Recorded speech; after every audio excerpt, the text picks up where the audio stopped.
depleting calories. There are things that are actively harming you and that you need to own up to. And alcohol is one of them. And there's all of these studies run, and I just the next time I hear someone say antioxidants for red wine, I'm going to punch him in the face. I'm going to give him a handful of blueberries and say there's a better way without the alcohol. Wow, that might get under your skin as much as the #balance. Easily. I think, but this goes back further because #balance is... I'm new to Selfiegram and Instagram and whatever, so...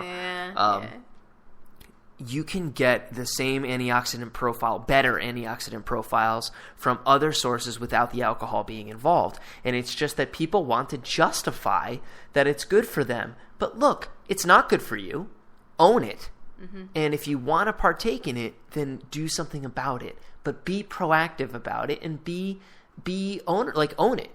Own it. Don't be in denial. Let's be real. This is the real world of wellness. America. This is America. This is America. Own your wine. Own your wellness. And exactly, like just own it. And in that effect, alcohol is not just, calories are not equal, and we know that now. I mean, there's really not even a debate there, right?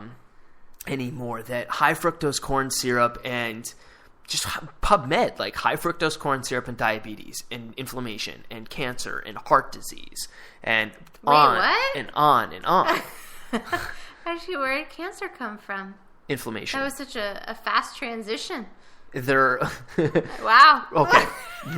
I'll peel you back a second and get back to my point. I mean, I was here and I don't know what just happened. All major diseases are a product of inflammation, and this is sort of becoming the buzzword and the buzz topic. And what inflammation is an overreaction of the immune system. Well, your immune system is going nuts if you have any real major systemic, or even, I mean, let's be honest, you have a systemic problem before you have a local problem.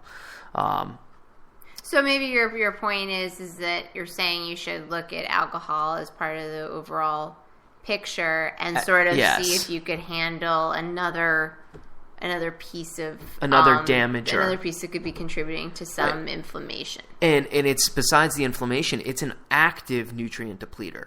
It depletes specific nutrients, especially in the brain, that if you when you look at the brains of chronic alcoholics who, after they die, there are morphological, like structural changes in the brain because they actually have the brain shrinks. It gets smaller because it doesn't have the same very specific vitamins and minerals that are depleted by alcohol that support the health and energy of the mitochondria and the cells of the brain. And you get cell death and all these different massive problems in the brain. And that's obviously an extreme case from alcoholism. But the point is it's part of the axis. Also, too, maybe if you could just, and I actually didn't know this before I met you, and for anyone out there who's listening who doesn't know, maybe you could just touch upon how alcohol processes in the body, because that's kind of more how I look at my intake now. Like, I kind of look at the overall picture, and I'll think maybe if I have to get up earlier the next morning to do a hard workout, or I have a meeting or something, and I want to be 100% on my game, then I don't really want to have a glass of wine or two the night before. So maybe you could just explain to everyone just a little bit about how alcohol has to work through your body before those other nutrients. Because I feel like that for me just makes it so simple. Okay.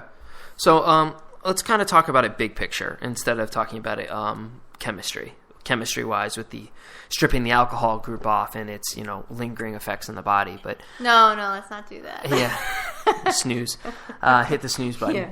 On our podcast, hit the snooze button. There should be like a Geek Alarm snooze button. Yeah. Like the Lunk Alarm? that Stables? No, No, that the was easy button. Easy. Yeah. That was geeky. But anyway, so just looking at the overall picture of it, the reason I believe that alcohol should not be had on workout days or in days where you intensely do damage and have to deal with protein damage in the muscle, so heavy lifting workouts, strength workouts, things where you're sprinting, where you're overdriving either the nervous system or the neuromuscular system, the connection of the nerves to the muscles and the muscle proteins themselves, and not just a blood flow active recovery or even a yoga sort of day, is it inhibits protein synthesis, meaning that it stops proteins from being built in the muscle. So the primary purpose of recovery and eating protein after in general, actually, is to support protein synthesis, is to support the growth and building of protein for enzymes, cell health, and for building muscle tissue. So if you're if you're stopping that process from happening, then why the hell are we doing what we're doing? Which just explains like a little bit why like true athletes, for the most part, I just feel, cut it do out. not really drink at all. Like, I mean, even like your roommate, like that you're talking about from college, like he just didn't have any. Yeah, I mean, let's be honest. He just didn't fit into the picture. So there's an effect locally, I mean, at the muscle level, that you just are not going to resynthesize proteins. There's the other level on the cognitive aspect where you're just not as sharp. I mean, no one is going to disagree that any amount of alcohol is going to affect them cognitively. And even if it's like, oh, I'm fine, I'm not drunk. Well, there's a big difference between not drunk and 100% sharp on top of your game and like, thinking with that. Yeah, I mean, even my mom and I have joked, like, I don't know what happened. I had a glass of wine, it just flew out of my mouth, like, it does lessen your inhibitions slightly. Like you said, even if you're not drunk, even if you think you're 100% fine, you're still a little compromised. Right, and the next day you're still feeling it because, so this is the part of it, right, the next day is because your liver has to deal with the toxic load that you're putting in it.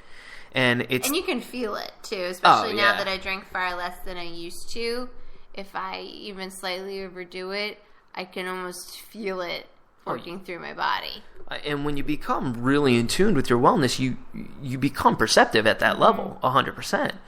And so essentially your liver is the main detoxifier. It's what deals with breaking down chemicals, damaged cells, because cell damage is toxic itself. It has inflammatory properties because it itself is not a healthy thing to have dead tissue, and it's at that level dead cells floating around. So when you damage muscle, you have to clear away the dead cells and the tears and all the metabolic wastes that you've built up in there. They all have to be exported. They all have to be processed, and the liver needs that energy to devote to the process of clearing out the damaged waste products that you've accumulated. And it has to clear it out first. It has to clear it out, and then it has to go in and then repurpose its energy systems to building up muscle tissue. Mm-hmm. So if you have alcohol in there, it's a confounding variable. It's something that's blocking, it's standing in the way. It builds a brick wall in between you and rebuilding your muscles. Right. So I feel like if you're going to work out, let's get everything you can from it. Let's not drink on, if you're going to drink and that's your personal choice, let's know what it's doing to you. It's going to inhibit some protein synthesis. It's going to be an extra toxic load on the body. You will need a full day to recover from it. You will not be as sharp. You will not learn as well. And that's another thing too. Like if you are someone who likes to indulge in a drink, you shouldn't do it back-to-back days. Right. Too, just because you're kind of processing what happened the day before. Right, and now you're adding... So you're adding another component. Right, you're adding another load to the liver, and that's now dealing with the old load and the new load, and it actually has an exponential effect. It grows on top of each other. And so I think it is a personal choice. I think it's about knowing the effects and kind of being smart and knowing what works for you. Well, and managing it. Yeah, absolutely. Own it. This is not good for me. But this is something that, and I have never advocated not enjoying life. I've just advocated intelligence and knowledge, and then accountability And accountability doesn't just mean like owning what you do. It means accounting for. The ability to account for. Right. And if you're going to put this So it's load, not so much a caloric allowance, it's more the effect. How to allow it in your life and sort of compensate for those effects. Right. And as an athlete, if you're training hard, minimally probably 6 days a week, and you have games and you have practices, there's really no room for it because you just can't buffer an extra chemical in there on top of all the damage. Yeah, you'd need everything you have just to get through all that. And actually, you not only need everything you have, you can optimize everything you have, and then after that, you're still looking for a way to recover faster. So don't take steps back, but for the person who's not competitively driven, is not being paid the everyday on athlete their body. We talk about the everyday athlete. And let's be honest, if you're if you want to be in this game of life, you're an everyday athlete. Look at your alcohol not haphazardly, but intentionally. Like any good thing, nothing good will ever happen in your life if you don't intend it to. You can't just wake up and be like, I hope things are going to be good for me today, but I'm just going to sit here and wait for them. Mm-hmm. And maybe it'll happen. No, like you have to go out and you have to intend for it to happen. Right. Like it may not happen, but sure as shit won't happen if you don't do it with intention. You don't act with intention. Right. Same thing with alcohol. So, because I think too, when people have, they have a fitness plan, they have a health plan, they have a diet plan. Why not have? Not an alcohol plan, but more like a fun plan. Like how do these things, these social things, these fun things fit in my life? Right, like alcohol, fun desserts, things like that, and Know what they do. Know that they are a burden on your body, and that your body, you have to clear them, and you need to give yourself the extra power to do so. So we didn't cover all the stuff we want to talk to you about tonight, but let's kind of leave the people with a few practical things to do when you're facing a night out like this. And sure. Yeah, I think that's actually really important. I'd say if you know that you have let's say you have plans to go out for maybe a big dinner on a Saturday night, you know that there'll be drinks involved. I'd say one thing is that's really helpful is to try to make sure your meals have protein. Mm-hmm. Make sure you're eating more proteins and greens than carbohydrates. Pick alcohol that has... Oh, we like to talk about alcohol or dessert. Oh, I kind of like having both. So that's not one of my pieces of advice. I'd say to pick drinks that have less sugar, and I would say to try and alternate them. Because there's a difference between going out to dinner or say a friend's bachelorette party. Mix in a couple of seltzers or something just to kind of offset. But, you're talking big drink. I'm even just talking down to 1 glass of wine. Mm-hmm.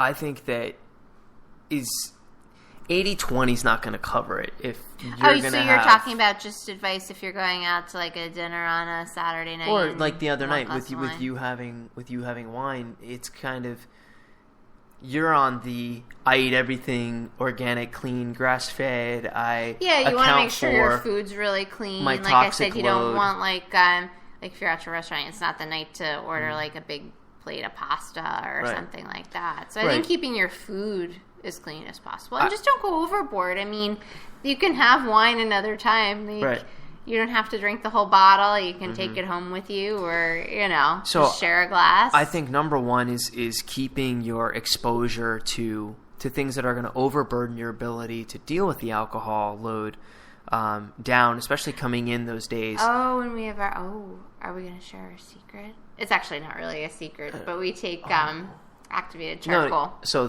I'm getting that. Is that what you were getting to? So, and then the steps that I recommend taking is before going out, really load up on grass-fed butter. The short-chain fatty acids, the butyric acid, is what powers the liver and will give it extra fuel to run off of. Grass-fed butter, MCT before you go out. And then you really need things to help actively processing chemicals and anti-inflammatories and antioxidants. Which should be present too if you're eating out You know, Right. maybe there's some more exposure there because you're not cooking your food.